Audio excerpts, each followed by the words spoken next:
Greetings, everyone. I thought we could go over They Love Each Other today, specifically the slower versions.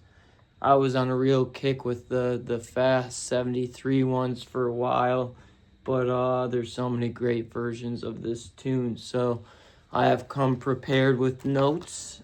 I do apologize about the short demo in the beginning being flip-flopped the wrong way, but let's dive into it. So, my first thoughts are, there's kind of like a main riff of the song with the...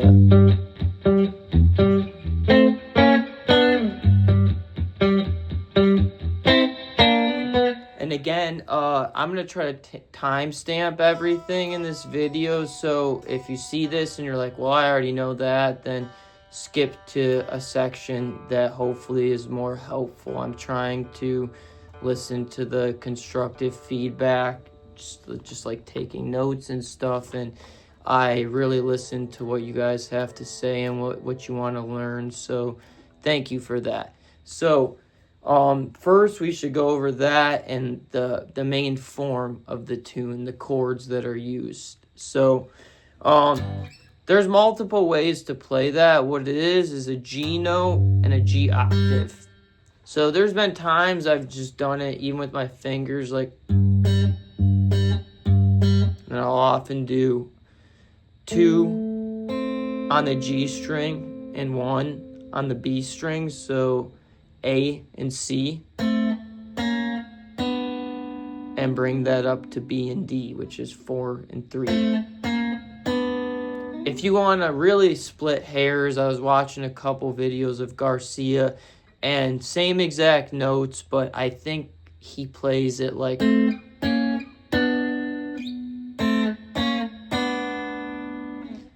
different timbre and different tone because they're on different strings, but same exact pitches of the note. So you can either hit this low G and then just hit the octave of the open G string. Or what I see Jerry like to do is kind of like he has his G chord ready. Or all you really need is the root note and the octave, the G and the other G. So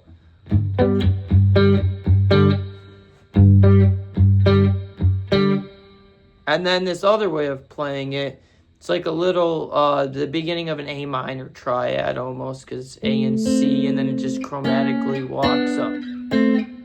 And that's 7, that's an A on the D string, the 7th fret, and 5 on the G string, a C note, which is why I said A minor. And the second little fill, he hits bars this 5th fret of the G in the B string. It's a little close to a C chord there. And then this is a classic blues minor third to major third kind of. So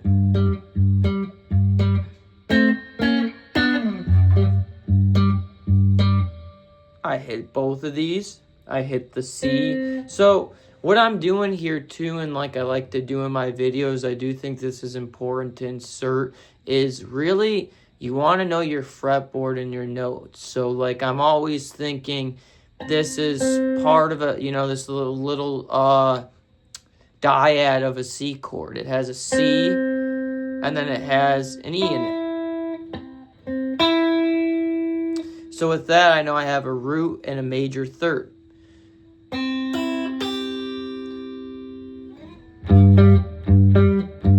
So you hit both of those 5s, and then the next thing you're going to do is bar the 3 with your index and do this classic blues hammer-on only on the G string, that B flat to a B natural.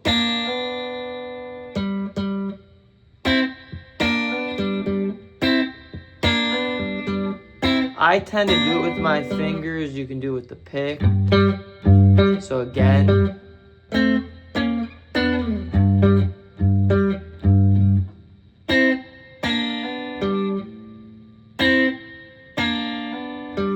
and And then the form of the song is very interesting. Basically, the verses are G. The chords we have in the song are G, C, and F mainly. So my brain, when I someone says a song has those three chords, I try to identify if it's in any specific recognizable key signature. So before you could pause this video even, but it's good to try and like what is the one chord here. So by that I mean like I said, if you want to pause and try to figure it out, but all of this is coming from the C major scale. We have a C, an F, and a G in the C major scale because it's the 1, 4, 5, the major chords. So this would be more so considered G mixolydian, obviously, because we're using G as kind of like a home base here. So basically a G major scale without flatting that F. I've always thought of mixolydian instead of like, oh, it's the 5th mode of C major or whatever. I'm like, it's a major scale and we flatten the 7th. So instead of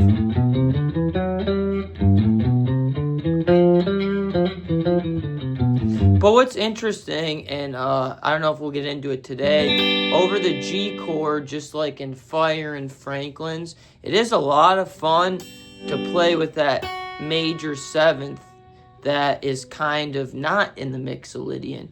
On Fire, you can hear him do it on the... Just for a quick example, or Franklin's, he bends into, you know, in the very beginning of the song, which is major 7th. So the form is you do G for 6 measures. So you would count that out for 6 measures. And eventually, it goes to a C chord. And then back to G. So we have 6 measures of G and 4 measures of C, and that's repeated all together twice. So like 1, 2, 3, 4, 2, 2, 3, 4, 3, 2, 3, 4, 4, 2, 3, 4, 5, 6, C, 2, 3, 4, back to the G. And then that gives you an interesting, each of those are 10 measures, so that gives you an interesting 20 measures for the verse right there. And then they add, after they do that, they add a little transition before going into the chorus, and they vamp on that G chord for 2 more measures, making it like 22 measures before you get into the chorus with the form, if that makes sense. The chorus is going to start on the F. So I taught one of my bandmates this with mixolydian lately, and if this is something you struggle to understand, a dead giveaway that you're doing a song that's in mixolydian or has that kind of flair of a flat 7. It's not as obvious in this song, but anytime, you know, I bring up Fire all the time, or Franklin's, anytime you start a song or somewhere in the song, you're on a major chord, like Fire, B, and then you go down 2 frets. Right there, that tells me I don't have the major 7th in the scale, I have the flattened 7th. You know, Sweet Home Alabama, mixolydian, because it goes from D down 2 frets. As soon as you see a major chord, and then it goes down 2 frets, you can usually bet that you're a mixolydian. So, the chorus, F, C, G, and this is interesting because it repeats 3 times. It does this 4 measures of this, and the little lick is, so little double stops there. I'm on 5 and 5 on G and E, and just going 5 and 5. 6 and 6, 7 and 7.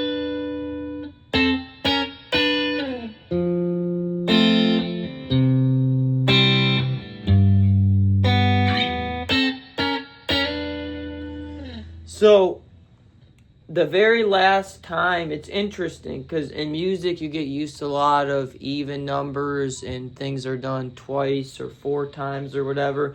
But the third time they do it is they only do F, C, G 3 times typically, unless they're tagging it at the end or something. And then they hold out the G longer that last time. So when you add that all up, you get a 36 bar or measure form of music.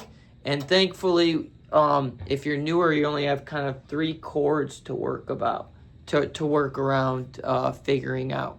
So let's figure out the notes in our chords real quick. In C, we have a C, an E, and a G. In F, we have an F, an A, and a C. In G, we have G, B, D. Now that's important for a little later. I'll come back into this, but you want to see which chords have mutual notes or which ones, how you can get from one chord tone to the other. If you feel stuck just like,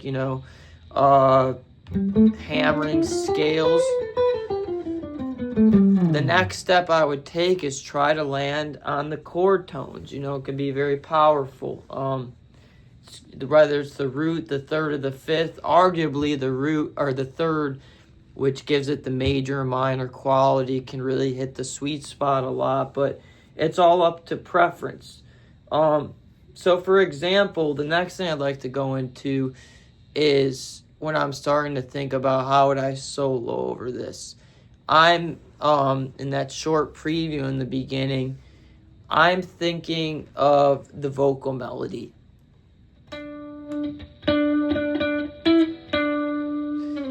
And I figure this stuff out. It can take a while, and it's different for everyone, but I just try to hum the melody and stay on a note. Like when I figured this one out, like, the merry run around. And I play around, and it's not as hard as it seems.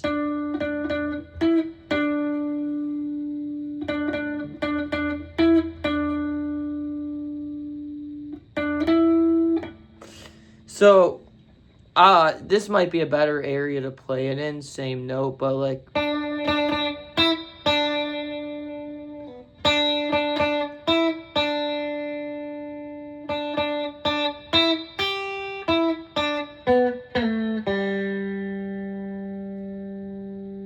And then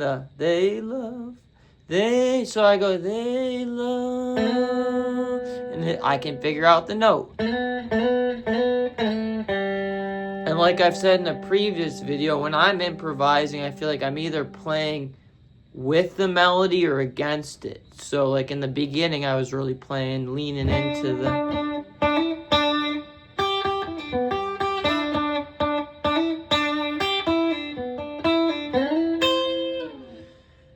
So, okay, we cover all of that stuff there. What I would recommend if you're really new to it is trying to just do basic arpeggios. And this ties into just learning your fretboard and where all the notes are. So this may seem really simple to some people. Again, if so, go to a different timestamp. But if you're trying to just get used to the chord tone approach instead of the scale approach, just start with one arpeggio you feel comfortable with. So I can do C like this. 1, 3, 5 octave. Can do F, same way. So I could play, I would go over the verse and just try to follow the chords. So like... do this 6 times, as crazy as it sounds. Then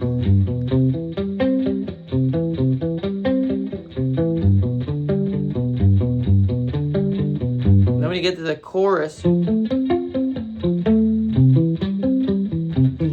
it kind of sounds cool even. But then once you get that down, you're like, okay, this is related to the cage system, but so I got that shape down. Now I could try to do a G like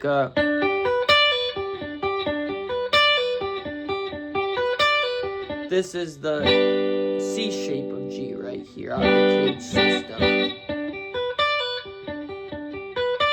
And I think, where is the closest way to get to C?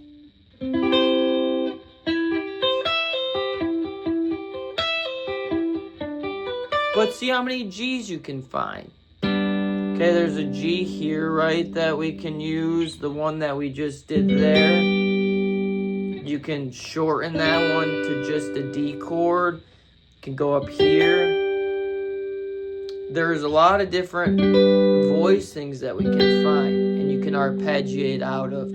So before trying to just incorporate it with scales, just try straight arpeggios, even when the chords change.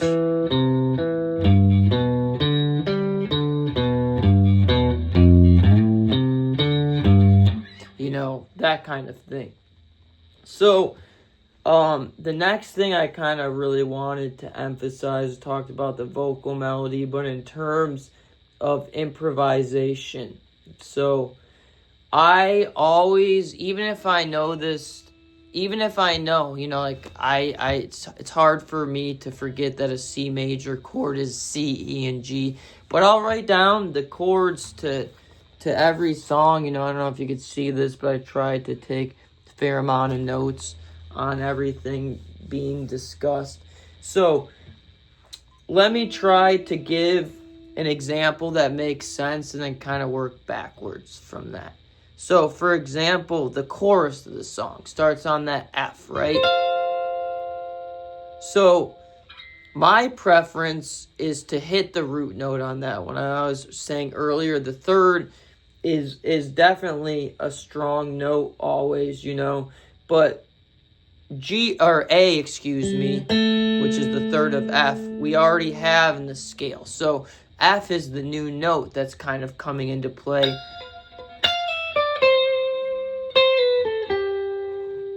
And I don't know if you realized it there, but I just landed on a chord tone for every chord that would have played. I started on an F, and then what I pulled off to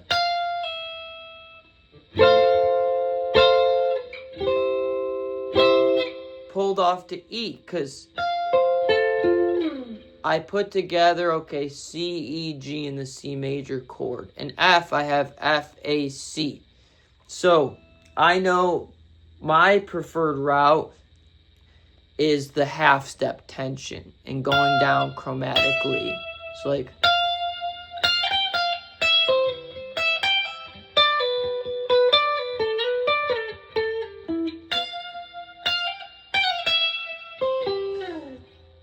because that F is so close to it just resolves to that E, that third of that C chord. So the root, and you want to think about this stuff. So the root of F is resolving to the third of the C chord. And this is something, you know, you'll hear Jerry do a lot.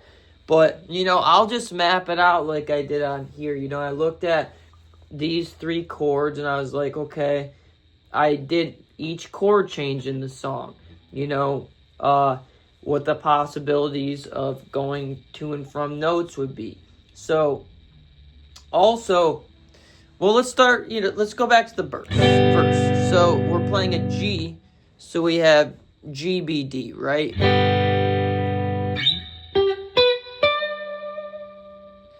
So, I know that the next chord that's going to be coming up in the verse is a C, and that has C, E, G. So, first of all, we have a mutual note there, which is great. So like you could use a G over both of those and try to think to yourself, okay, in G it's the root, and then in C it's the fifth, obviously.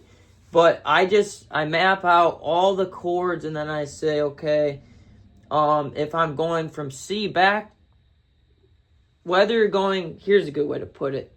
If I'm going from G to the C in the beginning of the song, I'll go from B to C, another half step kind of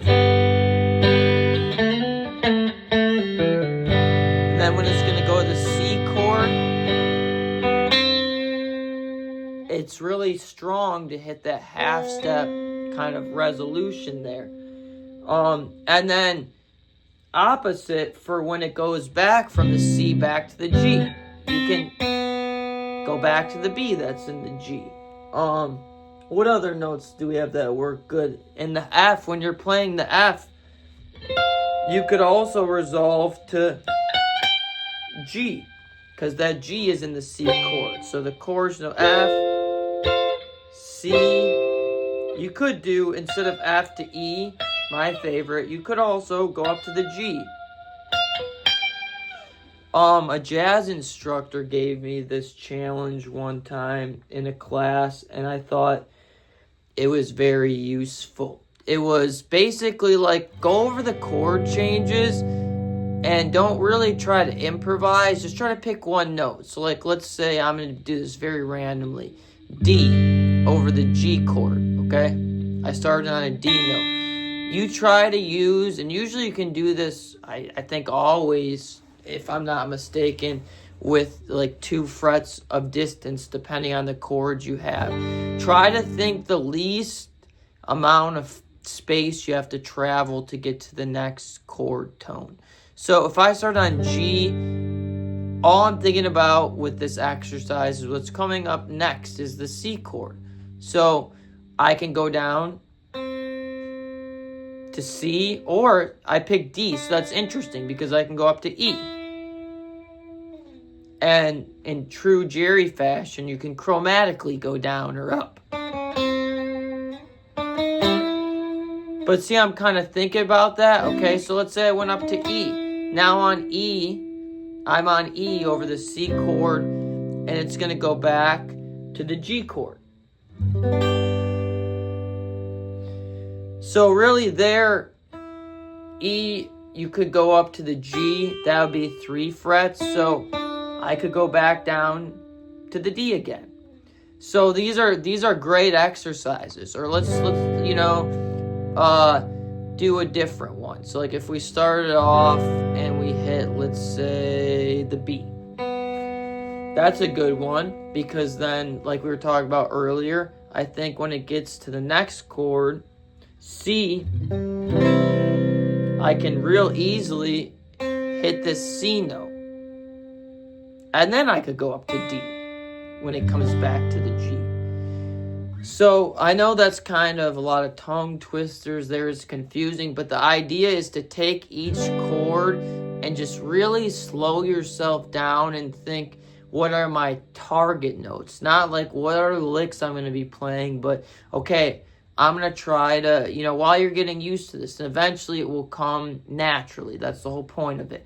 But like at first, you want to think, okay, over the G, I'll try a G note or a D note or, a B note, whatever. And then be conscious of the notes in the C chord, C, E, and G, and how far away they are. Like I said, that half step resolution and tension always seems to work out the best. But there's a lot of ideas to be had here. It's like I said, that you'll find that like when you're just vamping over the G in the choruses, doesn't sound awful to use that major 7th. But here's again my biggest 2 things if you're new: just arpeggiating.